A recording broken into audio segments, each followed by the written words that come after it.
Hello guys, good afternoon. Paano palitan ng pangalan sa ating mga Facebook account? Kung nagkamali po kayo sa paglagay ng pangalan sa inyong mga Facebook account or iba yung nailagay nyong apelido sa inyong mga Facebook account, ganito lang po ang gagawin natin. Pwede po natin palitan ang pangalan ng ating mga Facebook account gamit ang Messenger or yung ating mismong Facebook account. Open lang po natin ang Facebook account natin at mag-login. Click 3 lines. Click Settings and Privacy. Click Settings. Click natin ang Meta Account Center. Click Profiles. Piliin lang po natin dito yung profile natin. Napapalitan natin ang pangalan. Halimbawa guys, ito.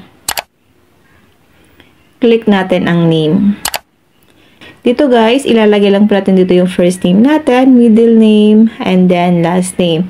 Then kapag okay na yan guys, click nyo na lang po ang review change para mapalitan po ang pangalan ng inyong mga Facebook account. Take note lang guys ha, kapag nagpalit kayo guys ng pangalan, after 60 days nyo po ulit napapalitan ang pangalan ng inyong mga Facebook. Kaya make sure po na yung ilalagay po natin pangalan sa ating mga Facebook account ay tama. Pwede nyo rin pong palitan ang pangalan nyo gamit po ang inyong mga messenger. Open lang natin ang Messenger natin. Click 3 lines. Click Settings icon. Click Meta Account Center. Lalabas dito yung account natin. Click natin ang Profiles.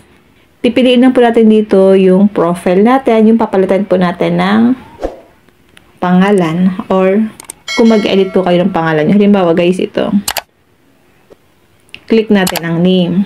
Dito guys, ilalagay mo lang dito ang first name, middle, then last name. Then kapag okay na guys, click nyo po ang review change.